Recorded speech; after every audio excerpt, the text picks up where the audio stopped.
Ja, jeg skal det si noen år om Israel og atter Israels. Og til så er det at Israels tjå, hun var opprunnelige mynte av 12-18.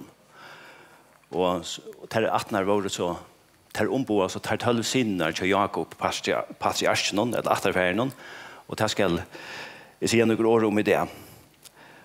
Og det vil huske om Israel. Hvis vi leser fra 1. Mosebok kapittel 11, og så å si resten av bokene, så synes vi til at det var disse patriarkene, eller atterfedrene, Abraham, Isak og Jakob, som var utvalgte til å være atterfedrene at Israel, Guds jødiske folke. Og hvis vi leser først i 1. Mosebok kapittel 12, og vi kan lese fra vers 1 til 3. 1. Mosebok kapittel 12 og vers 1 til 3. Her leser vi sånn her. Herren sier vi Abraham, fær ur landet tøynon, fra skiltfalsetøynon, og fra huset færstøyns, til landet og jeg skal vise til her. Jeg skal gjøre til størst folk. Jeg skal sikne til, og gjøre navn til størst, og du skal være sikning. Jeg skal sikne til og sikne til, og tann ut her bannar, hon skal jeg banna. Og i her skulle alle atter av hjørne være sikna her. Dette først vi leser om Abraham, ta god tale vi Abraham, om han skal være opphøyd til et størst folk. Han skal være jødiske folk. Og som så ikke her, dette skulle være en helt særlig tjå, og det skulle være et størst folk. Og dette var et lyfte som God gav Abraham, men han gav det eisen til Isak og Jakob. Og vi kunne lese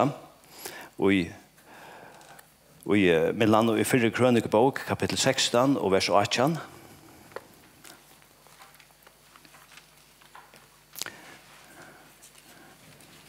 Fyrre krønikebok, kapittel 16 og vers 18. Og dette lyftet, dette omfatter i beid her, at om et særligt folk, og det skulle være nekve tale, og det skulle få Hattalandet i åkene. Og Hattalandet, det var Kanans land, det som vi der kjenner til Israel. Det var lyftet fra God at God, han gav Israels folke, hebreeren, Hattaland. Det stender pura greit. Og vi leser ur 4. krønikebok og vers 18.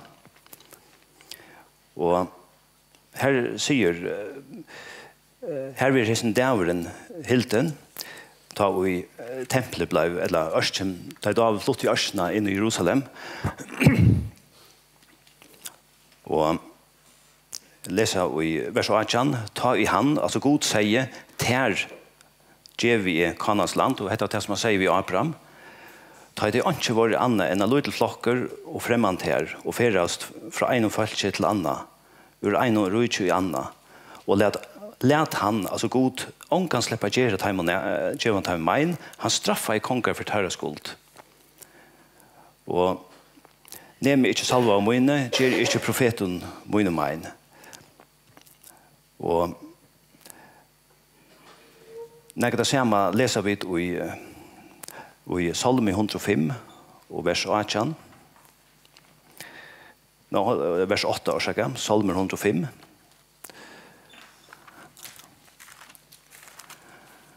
Og her sier Salmaskalte om God, at han minnes og i atler over sattmalasøyn, og i 1008 årsut. Sattmalene og i han gjør det vi Abraham, Eien og i hans svår og Isakje, og som han stedfeste Jakob som ratt. Israel som er med sattmala, da han sier, ter gjev vi Kanas land og i arvalod. Så det er et greit lyfte, en grei utsøkt til Abraham, Isak og Jakob, at det skulle være opphøyd til størst folk, og det skulle få Hattalandet. Så det stender pura greit. Og hatt sånn ikke omstrukt i det, hvor eier landet, men årgodslærer, at god har givet Israelsfolket, gjør noen Hattalandet. Det er ikke nye om det. Og så ganger tøyen, fra til det som vi låser om i kapittel 12, Arne Genka og Abraham og Sara, de var vel ved alder, de 80 åndsjebøten. Og så gonger tøyen, og vi kommer ut i 15. kapittel.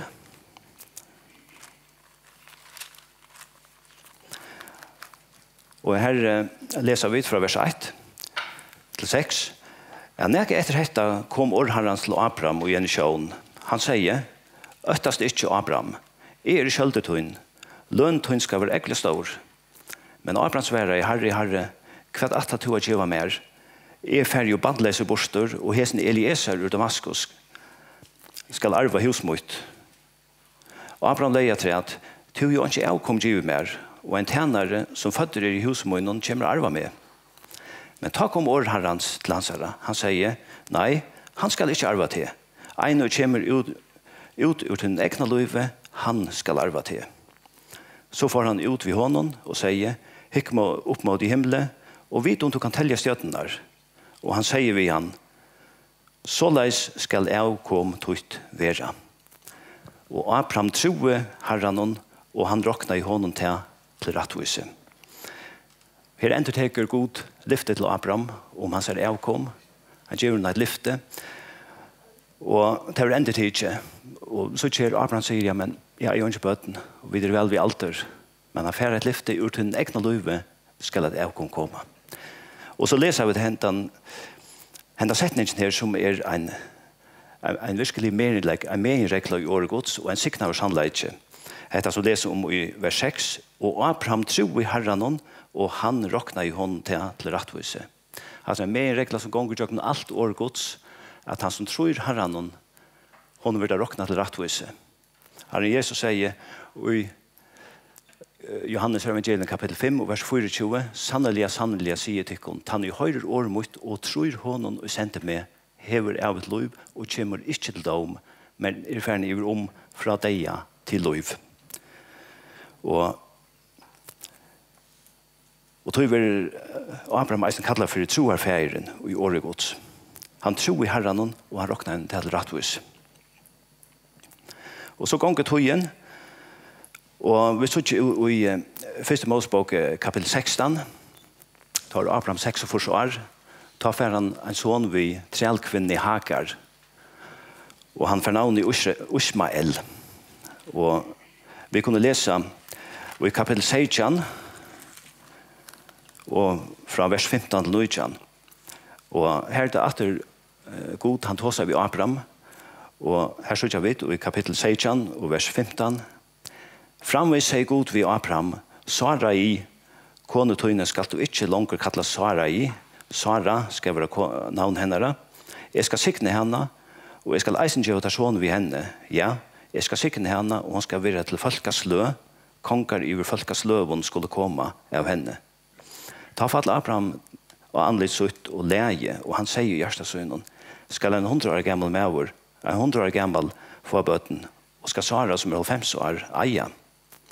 Og Abraham sier til vi god, hei best Ishmael liva for Asjan tøyne. Men god sier, nei, Sara kona tøyne skal eie til sånn, han skal til kalle Isak, vi han skal gjøre sottmala munn, vi en sottmala som skal galta for jeg kom hans herre etter han. Og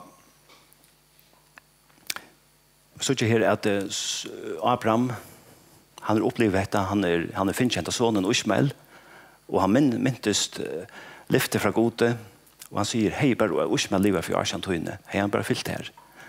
Men god sier, til ikke jøkken han og lyfte skal genka, til jøkken en annan son, som du skal få ved konetøyne Sare. Til jøkken han og lyfte skal være, du skal få en son ved Sare, og han skal kalle Isak. Så først var Abraham utvalder, og så fikk han vite at det skulle være Isaker, sonen hans, som ble utvalder, for at lyftet skulle genga tannveien. Og så ganger tøyen, og Isaker, han var føtter, og tar Abraham 100 år. 100 år tar Isaker føtter.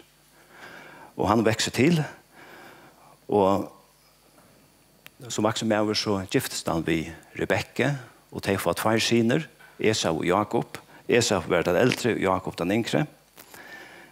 Men så leser vi hvordan er det vi lyfter noen? Hvem vi skal ta genka? Og her leser vi i kapittel 25, og vers 23. Og her tar vi Rebekka i baden, og tar vi stedfest at hun ganger vi tveim bøtten.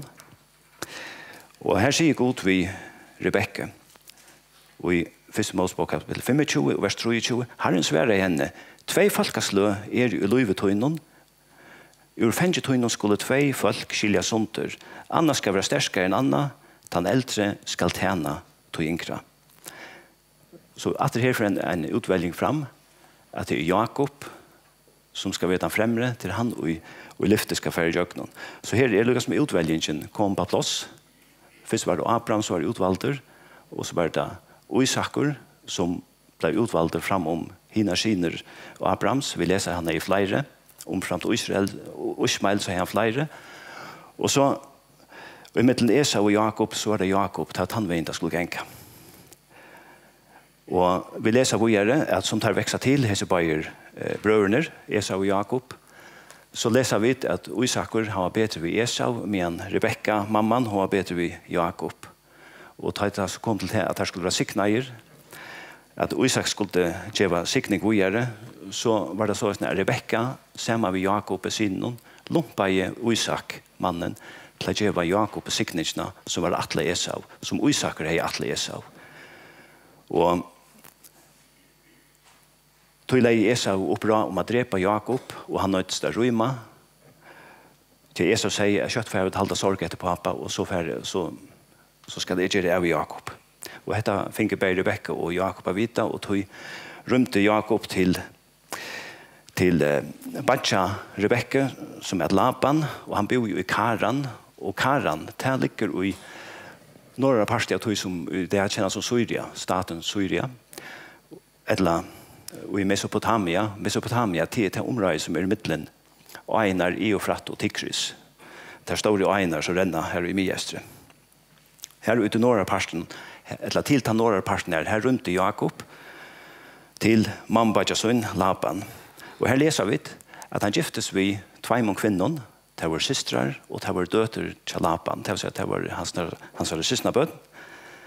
Og der er Lea, som var den eldre, og Rekul, som var den yngre. Han giftes vi 2 barn.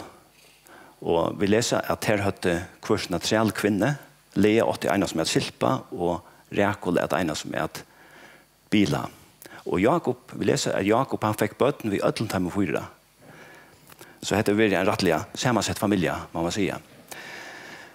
Og ta vi så lese om hese bøttene, eller om hese her, om hette avkommet som Jakob fikk ved hese her 4 kvinnerne, så leser vi at han fikk 12 syner, og han fikk eisen døter. Og vi kjenner navnen i alle synene, 12 synene, og vi kjenner navnet i Einar døtter, som er Dina. Men så leser vi, eller det framgånger kurser, av 1. Mosebok kapitel 6 og vers 35, at han 80 døtter eisene. Men det kjenner vi ikke navnet, ja. Men vi kjenner også ene som er Dina.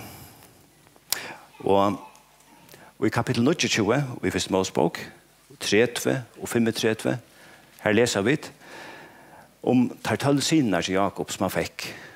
Og vi leser i Reafylke, altså hvordan altså her i denne kapitelen, hvordan var føtter, og hva Reafylke der var føtter. Og der var Ruben, som var den eldste, og så var det Simeon, Levi, Juda, Dan, Naftali, og Gad, Aser, Isakar, Sebulon, og Josef og Benjamin, som var den yngste. Josef var næst yngst. 12 syner, og hese syner, etterkommeren til Taimon, kom opprona, det var det som oppronalige mynd av tjauen av Israel. Og tog sier man, det tog man snakker om til 12 atter Israels, som jeg nevnte jeg begynner vi. Og jeg kan nevne at Lea, den eldre systeren, som var gift ved Jakob, hon åtte Ruben, Simeon, Levi, Juda, Isakar og Sebulon. Og Rekul, som var den yngre, som hun eisen var gift ved, åtte Josef og Benjamin. Og Bila, 3 kvinner til Rekul, åtte Dan og Naftali, og Silpa, åtte Gad og Aser. Så dette var det 12 syner til Jakob, eller det 12 attarfetraner. Så er det sender framsett. Og vi leser at Jakob, vi hører så inn, han bor i 20 år til Lapan, og så han rymte igjen, eller ja, han faktisk rymte, til Kanas land, og bosettes her, og bor her i Nekvar. Og så leser vi at Josef, som har vokst til, Jakob var best ved han, og tog var i henne brødene, tar vi øverskikker noen, og tar selv igjen til Egyptalands, men her han ble en stor medover, han ble den nest hakst i Egyptalandet.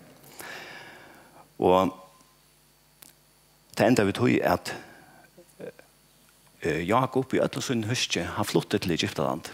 Vi Øtlandsund huske, og bosettes her, og hans etterkommer bor her i 430 år. Og det leser vi i Mosebok, kapitel 12, og vers 40 og 41. Leser det stedet i eisene, vi må lykke slå opp her. Og i Mosebok, kapitel 12.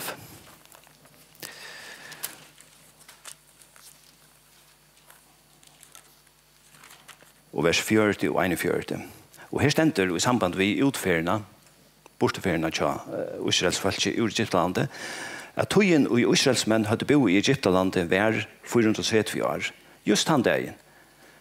De 430 årene var enda for i alle herrer herrens ut av Egyptalandet. 430 år, nek 100 år bo der her. Men Gud har lova at han skulle føre der ut av Egyptalandet og til lyft i heltan. Og Gud helter alltid sånne lyfter til som han har sagt, til helter han, til ettfærand. Det svitast ikke. Nå, ta og Jakob la dødja, eller han sa lov kom at enda, så kallar han sine til sønn. Først kallar han Josef til sønn. Josef har finnet 2 syner i Egyptalandet, der i Manasse, som er den eldre, og Efraim, som er den yngre. Og Jakob sier, hese her syner, der skulle ha moiner, på samme måte som hinner brøvertøyner, der skulle ha moiner. Og tog kom i hesebøyer syner til Josef, Manasse og Efraim, eisne at opptrakka eller at stod fram som attarfetra til Israel. Så Josef, atten til Josef, det er faktisk i 2 mån. Atten til Efraim og atten til Manasse. Og så sier han her i 1. Mosebok, kapittel 24, ta Jakob kom til det siste. Og så sier han noen profetiske ord om alle brødene. Og han sier også godt om ankrar, og også som minner godt om ankrar. Og det skal vi ikke komme inn nå, men jo at lese onker fra vers her. Og i kapittel 24 og vers, vi kunne lese fra vers 1, eller vi leser vers 1 og 2 først. Nå sendte Jakob på etter sonen sønnen og sier, kom sammen, så skal jeg kun gjøre det til, og det skal hente av søste døven. Kom her og høyre til syner Jakob, lustig etter Israel, feirtikkere. Og Jakob, han fikk navnet Israel av gode. Sagt til å lese av det. Og han sier noe, som sagt, noe om alle synene. Men jeg har lest det som han sier om Juda. Og det er fra vers 8. Juda, der skulle brøvertøyne prøysa. Han tøyne skal være og holde seg fortsatt av tøyne. Syne feirtøyne skulle bodja seg for det her. Ung leiva Juda. Fra Rani er det kommet opp her, sånn min. Han legger seg, han kviler seg som leiva, som hon leiva. Hvor våa seg og regva han. Ikke skal kongastaveren vujtja fra Juda. Ei høvdingastaveren fra foten hans herra, inntil han kommer, som staven eier, honom skulle følgene være lojen. Og her profeterer Jakob om at Herren Jesus, han skulle komme av 8 Juda, og til å lese vidt at det var det som får fram. Han kom av 8 Juda, han var kongeren som skulle komme. Kongen er konger, og herren er herre. Frelser i heimsins. For kvant han som tror han. Og så gikk som sagt disse her 430 årene, og så kom han til det som eisene vil lese at Ursels folk fyrir ut av Egyptalandet, og vi leser at de var 40 år i øyemørsene, tog det var i avløyen. Og i 40 årene hendte mektig kvært i øyemørsene, men god var det de ved sterskere i hånd. Han førte det ut av Egyptalandet ved sterskere i hånd, førte det ved sterskere i hånd, og inn i Kanas land ved sterskere i hånd. Og en underfotland hånd, hatt som ikke blir til å greie fra, altså, fra en menneskelig kinnsemme, kan man sige. Men her leser vi med annet at henne ene atten, hun fikk henne særlig, hun ble utvalgt til et særlig endamål, og det var at Levi. Og Levi at hun ble utvalgt til at gjøre tjeneste, gjøre god, altså i samband med godstjenestene i tabernaklen, og av at Levi så var det en familie som ble utvalgt til å være prester, og det var etterkommerne til Aaron, Badja Moses. Aaron, han ble først og fremst utvalgt til å være høvdsprester, og så igjen i alle her som av mannsøyene var at der nede fra Aaron. Da var de utvalgt til å særlige tjenestene av å være prester, og i samband med godstjenestene.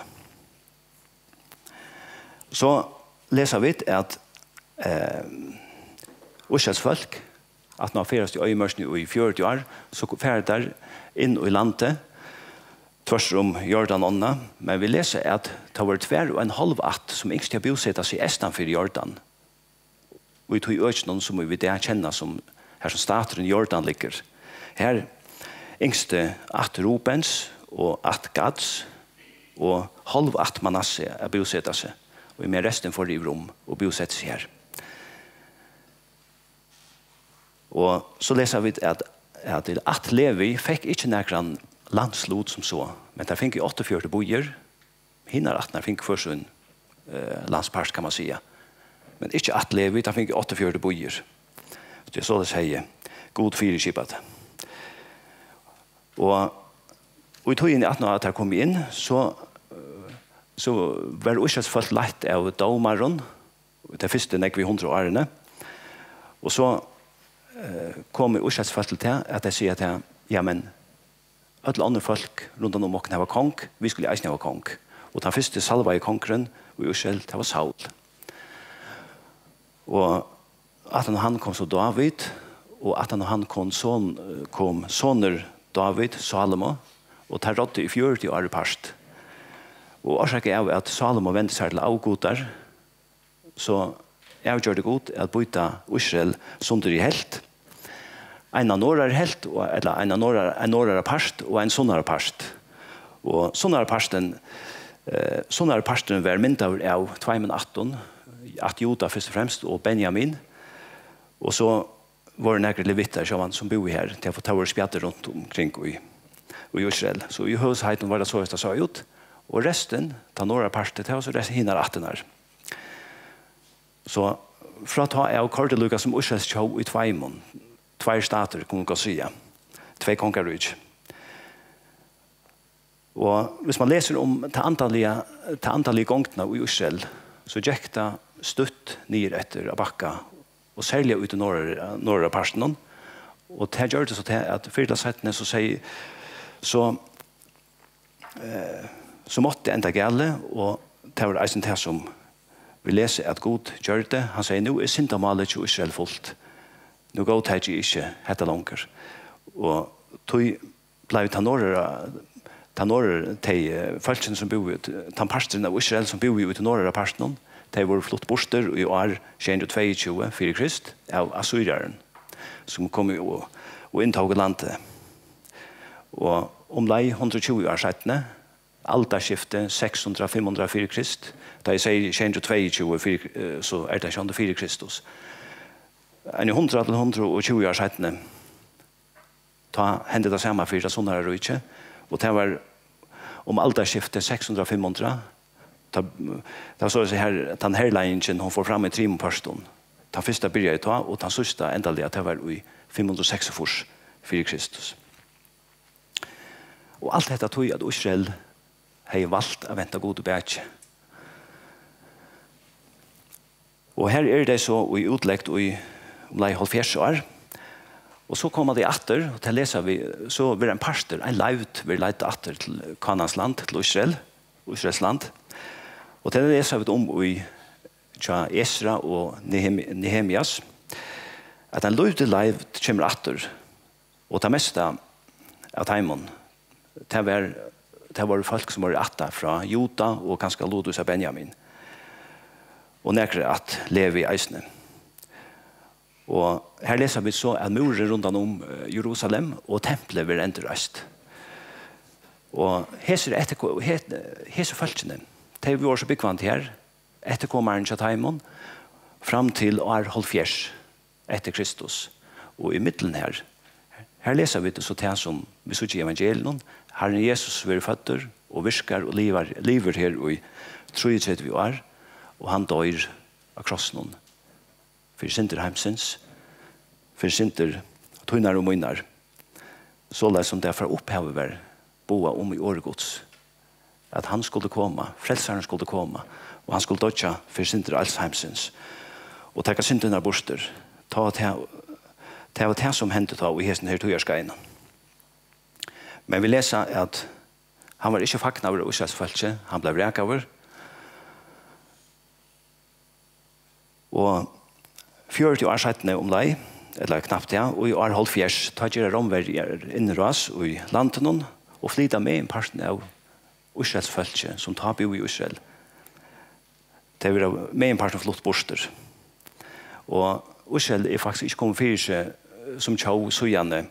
Jeg vet ikke man skal si søgjane ta, men i alle forhold søgjane ta, kanskje enda ikke søgjane at assyrerne flottet av Norge og ikke borster, og babylonerne borteflottet til sunnere og ikke.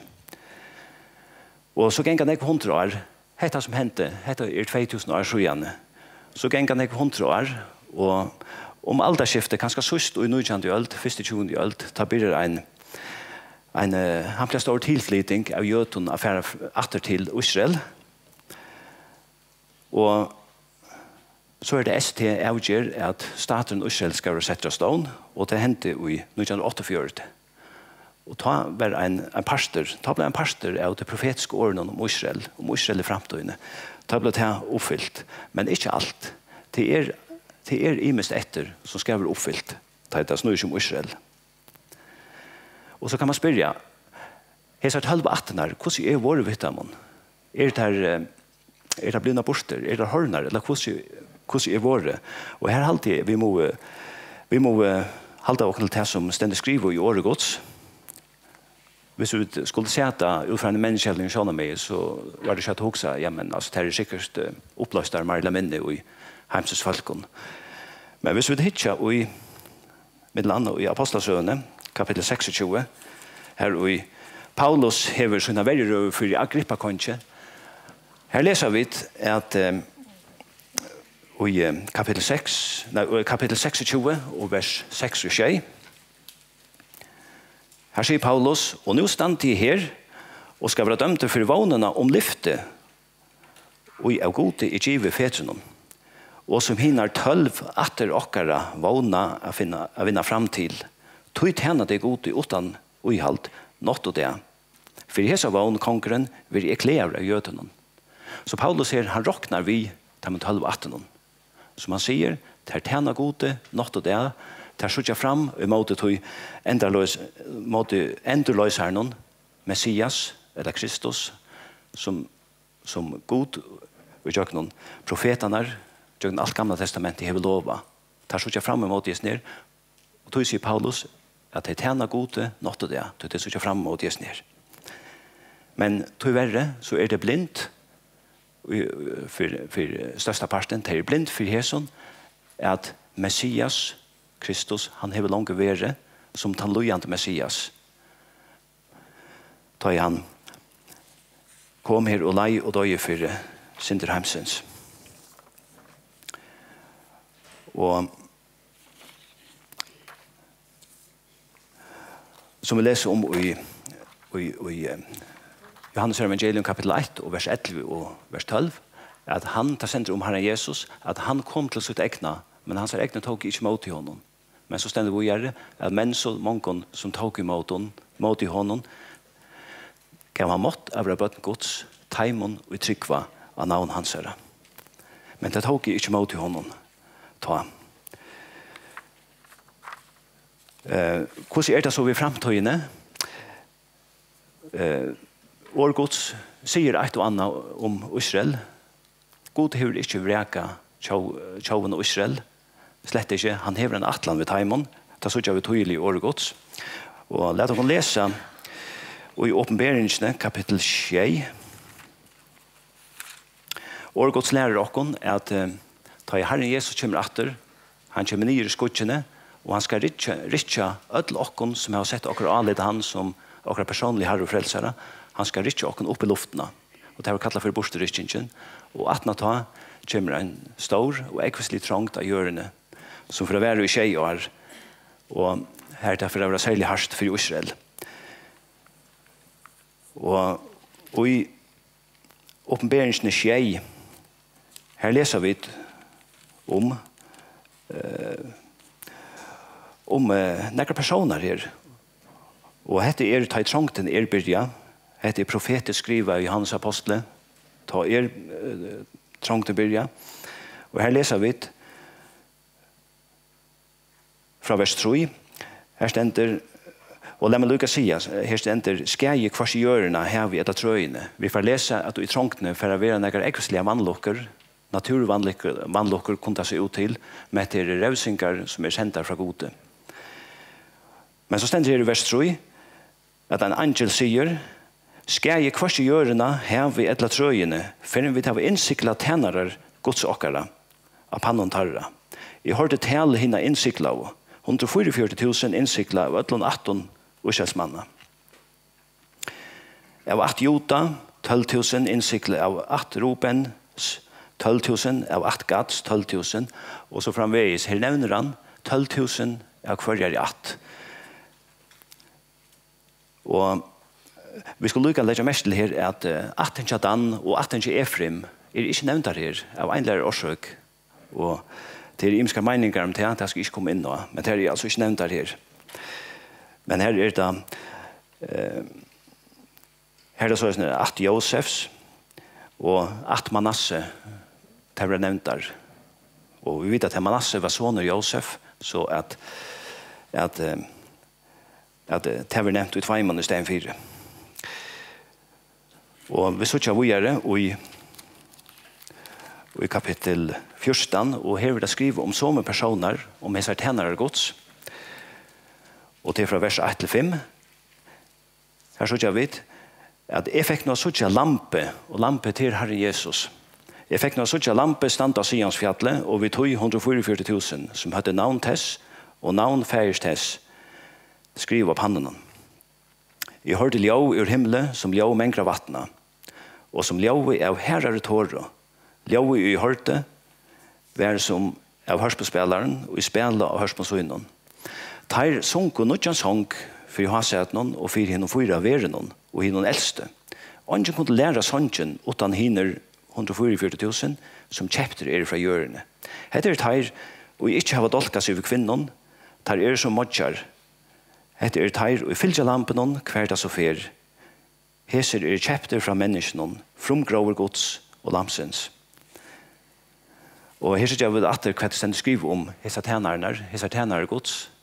Tar ivertjuner til Herren, tar fylkjonen hver han så fer. Stender om han. Vi sier et omedelig ivertjune, en omedelig en troskap til hese personen her. Og vi skal legge mest til at det så snakk hver i 8. Så vår gods sier nekka om framtøyene, om 12 atter og Israels. Kanskje sin drink til åkna skilja, men dette det som stender skriva. Dette det som Årgods forteller åkna. Og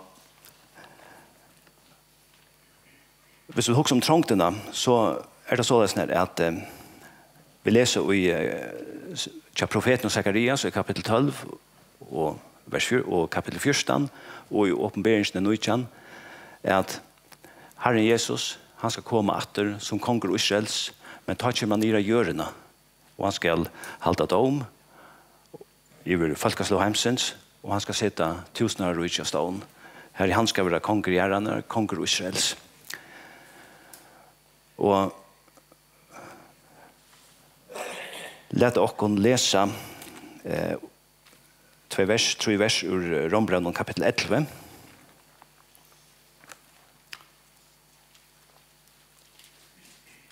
Hva er det for hentet til ham?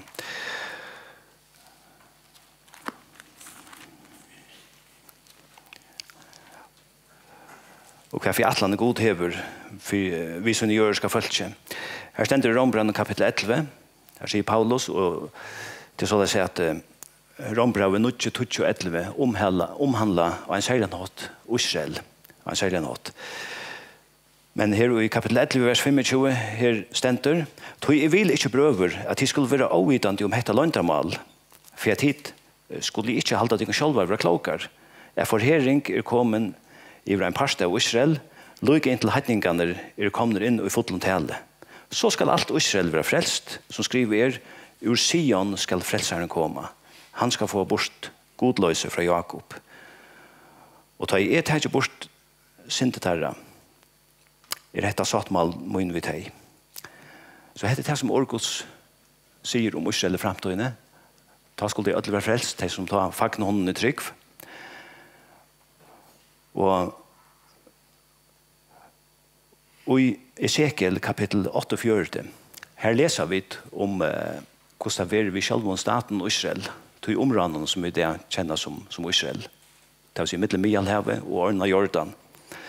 Og her er det sånn at en hver av 18 hever sin atterlod her.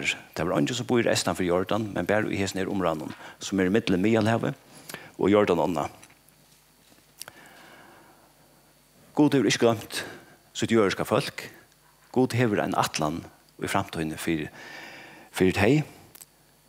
Og i Zakarias profete, her leser vi i kapitel 2 og vers 12, her omtaler profeteren Israels folk som egna steiner gods. Og det er ikke så lite. Og det er å si åkken der. Vi kan kanskje lese, lykke slå det opp. Zakarias, og kapitel 2 og vers 12. Tøy, så sier Herren god herskærerne, han som hever sendt meg av sted at heira seg. Så sier han om tjaunar og i rand og tikkon. Tøy, tann og i nemur tikkon rører egnastein hans herre.